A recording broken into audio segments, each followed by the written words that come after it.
Aku akan memanggil teman-temanku. 5 juta bukan jumlah yang sedikit, dan untuk melakukan transfer hanya bisa melalui bank. Ketika Chi Mingkun keluar dari bank, dia memandang Chi Gui yang dengan hati-hati memasukkan bukti transfer ke dalam dompetnya. Melihat hal itu hati Chi Mingkun tiba-tiba berubah menjadi masam. 5 juta bagi Chi Mingkun mungkin seperti uang sakunya selama sekitar 1 tahun lebih. Namun bagi Chi Gui, dia memperlakukan uang itu sudah seperti koleksi harta karunnya. Padahal Chi Gui sendiri juga merupakan anak dari keluarga Chi. Kak, aku masih punya ratusan ribu di sini, aku akan mentransfernya padamu juga. Chi Mingkun merasa bersalah, dan kata-kata itu keluar begitu saja. Chi Gui yang akhirnya bisa menjejalkan bukti transfer ke kantong dompetnya yang sempit itu pun bingung. Dia menatap Chi Mingkun dengan aneh, apa kau kecanduan mentransfer uang sekarang? Bukan begitu, aku. Chi Mingkun berhenti, dan tidak mengatakan apa yang ingin dia katakan dalam hatinya karena merasa hal itu terlalu menyedihkan. Dia hanya berkata, aku hanya berpikir aku mentransfermu terlalu sedikit. Sudah, jangan dipikirkan. Chi Gui dengan kejam menghancurkan kelembutannya, aku memintamu 5 juta karena orang-orang Zhangzi hanya sepadan dengan harga ini. Chi Mingkun tersedak. Chi Mingkun diam-diam menyingkirkan kesedihannya dan menjawab, ayo pergi ke kafe untuk membicarakan hal ini. Teman-temanku sudah menunggu. Kafe Chi Mingkun berada di dekat rumah Chi Gui. Chi Gui mengikuti, sementara Xin Gu dan 2 pengawal lainnya berdiri di depan pintu. Ada 3 atau 4 orang yang duduk di meja sebelah pojok kafe. Chi Gui melirik mereka dan mengenali mereka semua sebagai teman-teman Chi Mingkun malam itu. Melihat Chi Mingkun kembali dengan Chi Gui, semua orang berdiri untuk menyapa. Chi Gui membalas dengan sopan, dan setelah dia duduk, semua orang juga ikut duduk. Chi Mingkun bertanya tentang minuman selera Chi Gui, lalu dia memesankan secangkir kopi untuknya, dan kemudian mulai berbicara tentang masalahnya, Kak, aku tidak akan mengatakan omong kosong yang tidak perlu. Intinya adalah, setelah aku berjanji pada Zhang Zi untuk pertarungan hidup dan mati ini, aku baru tahu bahwa dia merekrut beberapa pembalap dengan predikat 10 pembalap terbaik di China untuk bergabung dengan timnya. Zhang Zi terlalu berbahaya. Seorang pemuda berkata dengan getir, dia dengan sengaja menyembunyikan masalah ini sehingga kita bisa setuju untuk mengambil kesempatan itu. Dia benar-benar berniat untuk menghancurkan tim kita sepenuhnya. Chi Gui bingung, bukankah kalian memang tidak bisa melaju lebih cepat dari tim mereka? Semua orang yang ada di sana pun terdiam. Chi Mingkun terbatuk, sebenarnya, setelah kau membantu kami waktu itu, kita semua telah berlatih keras, dan pada dasarnya kita bisa setara dengan tim Zhang Zi. Itu sebabnya Zhang Zi merekrut pembalap dengan predikat 10 terbaik itu. Petik 2. Level Zhang Zi pada awalnya tidak tinggi, tetapi Chi Mingkun dan beberapa orang lainnya sudah bekerja keras, dan itu mungkin bisa mengejar ketertinggalan mereka. Chi Gui tidak mengatakan apa-apa, hanya bertanya, siapa saja itu? Mendengar pertanyaannya, beberapa anak muda di sekitar menunjukkan ekspresi kecewa. Chi Gui bahkan tidak mengenal satu pun dari 10 pembalap terbaik di negaranya, mereka pun khawatir level Chi Gui sebenarnya tidak sebaik itu. Lagi pula, setiap pembalap yang bisa memasuki lingkaran tengah dunia balap, jika memang dia belum pernah berhubungan dengan 10 pembalap teratas itu, paling tidak dia pasti pernah mendengar namanya. Chi Mingkun juga sedikit gelisah, dan memberitahu Chi Gui namanya satu persatu. Tim Zhang Zi merekrut 4 orang, yaitu Lin Xiang, yang kelima di Cina, Wang Lin, yang ke-7, Zhao Yanhua, yang ke-9, dan yang ke-10. Lu Chang. Setelah selesai berbicara, dia menatap Chi Gui dengan penuh harap, Kak, apakah ada orang di sana yang pernah kau dengar sebelumnya? Chi Gui hanya menjawab, tidak sama sekali. Chi Mingkun tercengang, kalau begitu, seberapa yakin kau bisa lebih unggul dari tim lawan? Chi Gui berpikir sejenak, bagaimana sistem pertandinganmu? 2 kemenangan dalam 3 putaran. Atau dalam 1 putaran saja? Chi Mingkun menjawab, 2 kemenangan dalam 3 pertandingan. Chi Gui mengangguk dan mengeluarkan ponselnya, aku akan mencarikan orang untuk bergabung dengan timmu. Seberapa yakin kau? Kau dapat bertanya langsung kepada dia ketika saatnya tiba. Ketika semua orang mendengar ini, mereka menjadi lebih putus asa. Malam itu, Chi Gui sudah melecehkan Zhang Zi. Mereka mengira Chi Gui adalah bos tersembunyi, tapi sekarang tampaknya, mereka terlalu melebih-lebihkannya. Setelah mendengar bahwa Zhang Zi telah menemukan 10 ahli balap teratas di negara ini, Chi Gui bahkan tidak berani turun ke lapangan secara langsung. Levelnya sendiri tidak tinggi, bagaimana bisa teman-teman yang dia temukan mempunyai level yang tinggi? Tidak butuh waktu sampai 1 detik. Tapi, bagaimana jika dia benar-benar mengenal beberapa nama besar? Itu pasti bisa berjalan dengan baik, harus ada perintah dari orang yang lebih tinggi bukan? Di bawah tatapan penuh harap yang tersirat di mata semua orang, Chi Gui dengan tenang mencari kontak Lu Yu. Tepat setelah Lu Yu selesai dalam pertandingannya, dia beristirahat sejenak lalu tiba-tiba dia mendengar suara panggilan telepon. Tanpa berpikir panjang dia segera mengangkat panggilan itu dalam hitungan detik, Kak Chi, apakah kau merindukanku? Bisa tidak kau bantu aku mencari beberapa pembalap? Chi Gui secara otomatis memblokir kata-kata yang tidak berguna dan langsung menuju ke inti masalahnya, kalau bisa carikan pembalap yang masuk dalam predikat 10 terbaik di negara ini. Lu Yu bingung. Dia berhenti sejenak sebelum bertanya, memangnya siapa 10 pembalap terbaik di negara ini?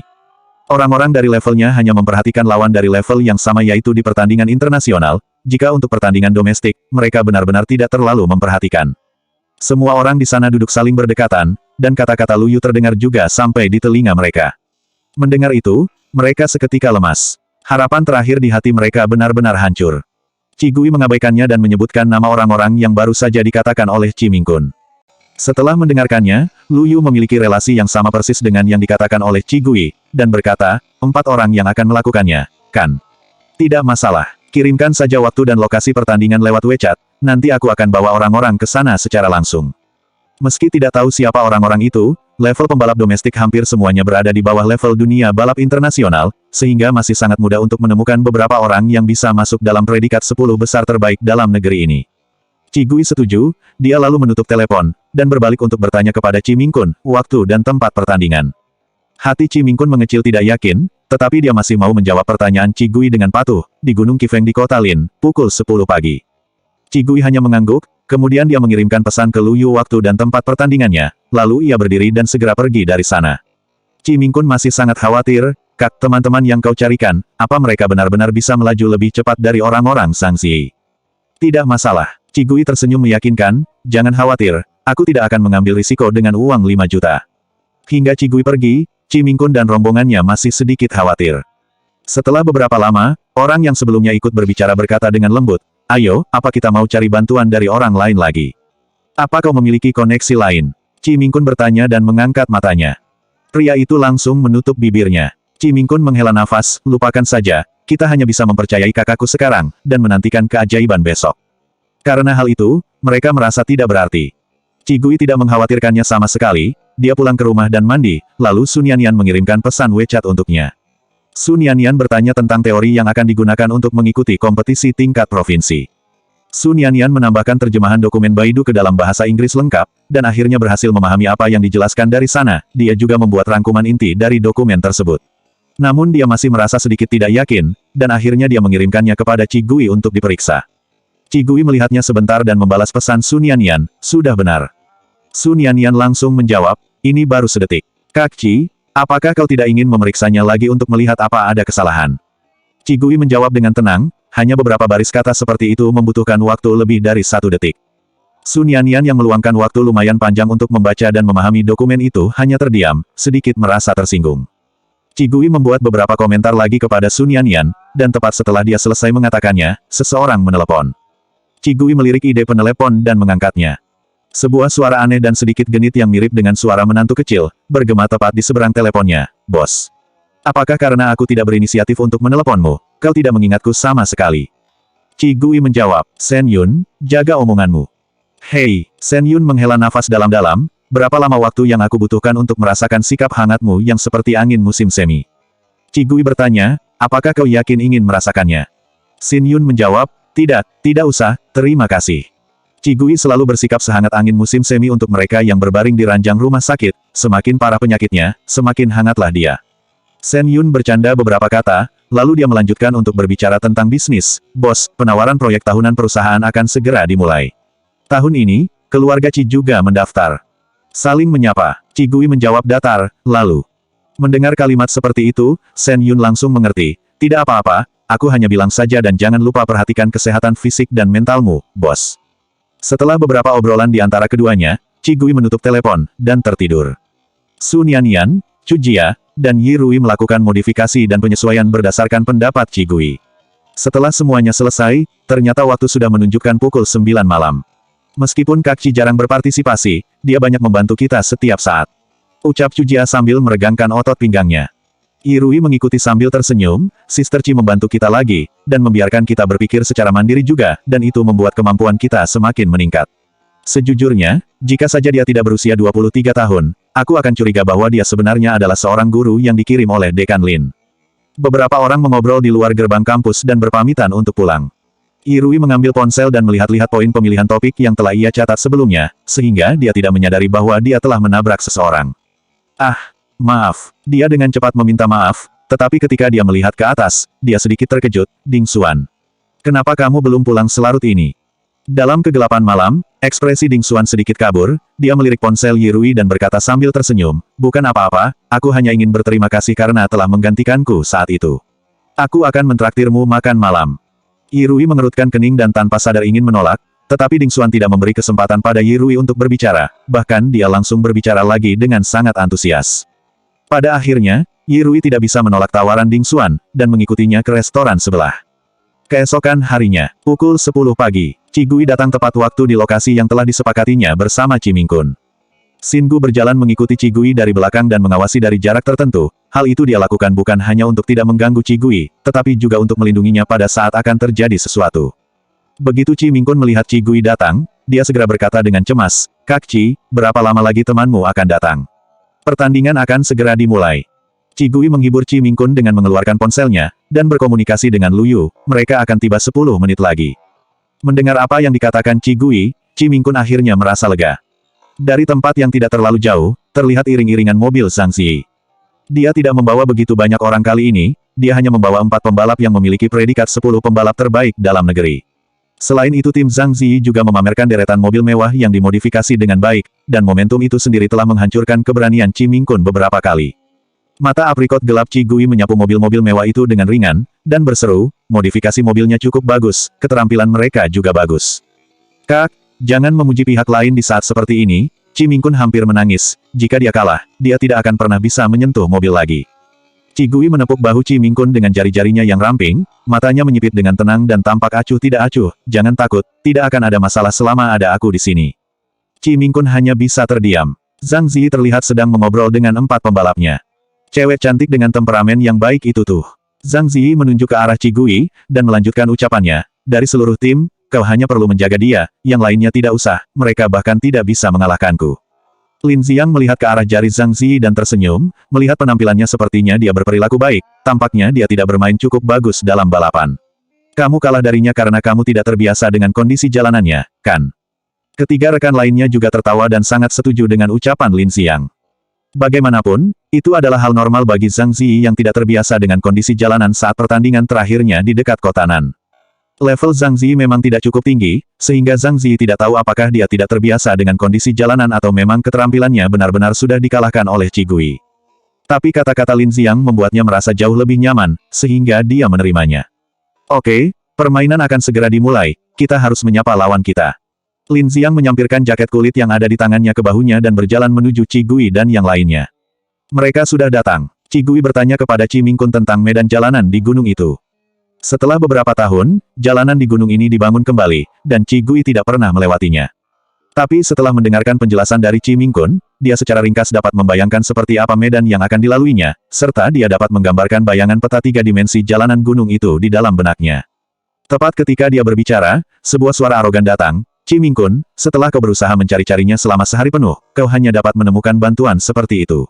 Haha, jika kau kalah dalam permainan nanti, jangan menangis dan kau harus keluar dari dunia balap selamanya. Wajah Qi Mingkun tenggelam, Qi Gui mengalihkan pandangannya dengan ringan, dan melihat Zhang Ziyi beserta 4 orang pria mendekat. Keempat pria itu tampak berusia setidaknya 30 tahun, dengan postur gemuk dan ada juga beberapa dengan postur yang kurus. Keempatnya memandang tim Qi Gui dengan ekspresi berbeda, tetapi ekspresi mereka memiliki makna yang sama, yaitu seperti sedikit menghina tim Qi Gui. Halo, namaku Lin Xiang. Pria jangkung dan kurus di depan berjalan ke arah Qi Gui dan menyapa dengan nada tenang, mungkin aku satu-satunya lawanmu hari ini. Begitu dia mengucapkan kata-kata itu, Qi Mingkun mendengus dingin. Aturan permainannya adalah 3 ronde untuk bisa menentukan hasilnya, kamu dapat memilih sendiri balapan menanjak atau menurun. Jika menang, lanjutkan permainan, dan jika kalah, lakukan pergantian. Lanjut Lin Xiang menjelaskan. Kata-kata dari Lin Xiang mengisyaratkan bahwa dia bisa saja mengalahkan seluruh tim Qi Mingkun sendirian. Wajah beberapa orang yang berdiri di belakang Qi Mingkun berubah menjadi buruk. Diremehkan sepenuhnya oleh tim lawan, tetapi mereka tidak memiliki kekuatan apapun untuk menyangkalnya membuat mereka seperti mati lemas.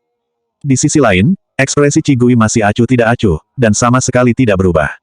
Dengan ekspresi tenang seperti itu dia menjawab ucapan dari Lin Xiang, banyak angin di sini, hati-hati jika menunjukkan lidahmu, nanti bisa terbang. Lin Xiang tertegun sejenak, dia menyadari apa yang dikatakan Qi Gui, dan tersenyum, aku tidak sedang sombong, tapi aku menonton video pertandinganmu sebelumnya. Dari sudut pandang amatir, itu terlihat hebat. Tetapi dibandingkan dengan kami, itu masih jauh di belakang. Qi Gui tersenyum dan tidak berkata apa-apa. Lin Xiang juga tidak mengatakan apapun lagi. Qi Gui merasa anak-anak muda seringkali bermain balap dengan sedikit arogan. Qi Gui telah bertemu dengan banyak pembalap semacam itu, dan pada akhirnya hanya ada sedikit pembalap itu yang bisa membuat kemajuan. Sudah jam 10. Qi Mingkun, saatnya kita memulai pertandingannya. Zhang Ziyi melirik jam tangannya dan berkata sambil tersenyum, siapa di antara kalian yang akan mulai duluan? Zhang Ziyi menderita kerugian besar terakhir kali, dan dia masih merasakan api di dalam hatinya, tetapi dia tidak berani bermain ataupun bertanding lebih dulu. Kali ini, dia harus mengutamakan Qi Mingkun dan kakaknya yang jahat agar keluar dari dunia balap bersama-sama selamanya. Untuk apa kalian terburu-buru? Timku belum sampai. Qi Mingkun mengerutkan kening dengan tidak sabar, kekhawatirannya hampir meluap. Aku menyarankanmu untuk tidak membuang energimu. Zhang Ziyi menunjuk ke 4 orang di belakangnya dengan bangga, jika kamu ingin menemukan seseorang yang lebih kuat dari mereka di China, itu tidak mungkin. Sebelum dia bisa menyelesaikan kata-katanya, suara deru mesin yang mendominasi tiba-tiba datang dari kejauhan. Semua orang yang hadir, baik itu tim Zhang Ziyi ataupun tim Qi Mingkun, kecuali Qi Gui, mereka semua tampak heran dan berubah ekspresi. Lin Xiang menoleh dengan tajam, matanya menatap kaget ke arah asal suara, mesin ini. Mereka yang bermain balap memiliki titik lemah di bagian mesin. Meski demikian mereka masih bisa mengenali jenis mesin yang digunakan dalam mobil balap itu, bahkan seorang pemula seperti Qi Mingkun juga akrab dengan jenis mesin itu meski hanya mendengar suara mobilnya saja. Hanya dengan mendengarkan suara pada saat ini, nama mesin itu muncul di hati semua orang, TURRE. Mesin impian yang paling diinginkan oleh semua pembalap.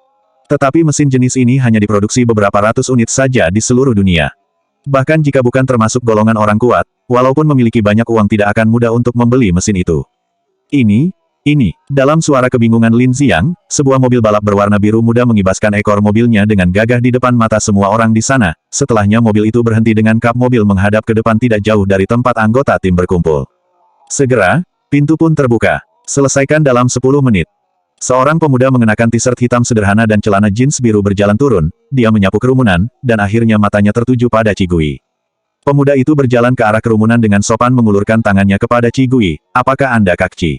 Nama saya Suyan, Kak Lu meminta saya untuk datang. Dia sedang terburu-buru jadi tidak bisa datang hari ini. Semua yang ada di sana terdiam. Ekspresi Qi Gui masih tenang, dan dia berjabat tangan dengannya, halo. Jadi, kamu datang sendiri. Qi Mingkun melirik ke belakang pemuda itu, dia merasakan bahwa mentalnya akan semakin runtuh. Apakah Kak Mulu tidak memberitahumu kalau pertandingan ini bisa dimenangkan dari 2 kemenangan dalam 3 pertandingan? Suyan tersenyum, tidak khawatir sama sekali dan menjawab, dia sudah mengatakannya, jangan khawatir, aku bisa menanganinya sendiri. Mendengar Suyan mengatakan itu, Lin Xiang mencibir, apakah anak muda zaman sekarang begitu bodoh? Mereka biasanya berada di lingkaran master balap domestik, tetapi mereka belum pernah mendengar tentang pemuda ini, dan mereka tahu bahwa dia hanyalah seorang anak muda yang baru saja mulai balapan dan tidak mengerti apa-apa. Mesin yang bagus untuk anak seperti itu adalah pemborosan. Lupakan saja, kupikir aku akan bertemu dengan beberapa lawan yang lebih menarik. Lu Chang, yang berpostur lebih gemuk melambaikan tangannya, sambil berkata, membosankan, ayo cepat selesaikan balapannya dan pulang. Suyan melirik ke arah Lu Chang, seolah-olah dia tidak mendengar nada ironi sama sekali. Paman ini benar, cobalah untuk menyelesaikan balapan dalam 10 menit, waktuku sangat berharga. Lu Chang melirik Suyan, menggelengkan kepalanya, tidak mengatakan apapun, dan kembali ke tim Zhang Ziyi. Lin Xiang dan Zhang Ziyi juga kembali ke timnya. Kalau begitu ayo kita mulai. Qi Gui tidak berkata apa-apa. Oke, Suyan kembali masuk ke dalam mobil dan mengemudikan mobil ke titik awal seperti yang diinstruksikan kepadanya, berdampingan dengan mobil Lin Xiang. Lin Xiang melirik Suyan dengan ringan. Awalnya, dia berpikir bahwa tim lain hanyalah tim yang terdiri dari beberapa anak muda biasa, sehingga dia berniat untuk tidak menganggap mereka serius, tetapi ternyata lawan mereka sangat arogan, sehingga dia tidak perlu lagi bersikap baik. Mengikuti aba-aba, mobil Suyan dan Lin Xiang langsung melaju kencang. Seketika mobil Lin Xiang langsung memimpin. Melihat adegan ini, Qi Mingkun segera menoleh dan berkata kepada salah satu anggota timnya, Qi Yuan, kau bersiap untuk melaju selanjutnya, aku akan maju terakhir. Bisa mengendarai mesin pertama di dunia balap, tapi tidak bisa melaju secepat mobil dengan modifikasi biasa, itu benar-benar membuat kecewa. Aku, pria bernama Qi Yuan tiba-tiba melunak ketakutan, Kakak Mingkun, jangan bercanda, levelku, aku akan jelas kalah. Hati Qi Mingkun semakin suram, selain aku, kau adalah yang terbaik di tim kita, kalau bukan kau, siapa lagi? Qi Gui mengabaikan kabut kegelapan di sisi Qi Mingkun. Dia mengambil ponselnya dan berjalan ke samping untuk menelepon Lu Yu, dan segera terdengar suara Lu Yu dari seberang telepon. Kak Qi, apakah anak itu sudah sampai? Sudah, Qi Gui menjawab dengan ringan, siapa anak itu? Pemain berbakat yang akan direkrut tim kami musim ini. Suara Lu Yu sedikit malu, Meskipun dia masih jauh lebih buruk dariku, seharusnya tidak ada masalah untuk mengalahkan para pemula itu. Mendengar apa yang dia katakan, Qigui merasa lega. Tim Luyu secara internasional dikenal sebagai tim bintang, dan indeks komprehensif dari setiap pembalap menempati urutan pertama di dunia internasional, terlepas dari reputasi atau kekuatan mereka. Anak itu bisa membuat tim menjadi lebih mewah serta tidak ada ketegangan dalam permainan ini. Setelah berbicara dengan Luyu, Qigui meletakkan teleponnya dan kembali ke tim Chimingkun. Perlombaan menuruni bukit biasanya hanya membutuhkan waktu 3-5 menit, dan sekarang mobil Suyan dan Lin Xiang seharusnya hampir mencapai garis finish. Setelah beberapa saat, koresponden di kaki gunung mengirimkan pesan kembali, sudah ada yang turun, saya telah melihat 2 mobil, yang di depan adalah. Chimingkun bahkan tidak berminat untuk mendengarkan informasi itu, dia segera mendesak Qi Yuan untuk masuk ke dalam mobil, cepat, kau harus cepat-cepat. Sebelum Chimingkun menyelesaikan kata-katanya, dia mendengar koresponden itu seperti terkejut dan tidak percaya, terlihat mobil Lamborghini. Ya Tuhan, mobil Lin Xiang bahkan tidak terlihat bayangannya. Seberapa jauh dia sudah tertinggal. Selanjutnya bab 121 apa, sedang cari angin.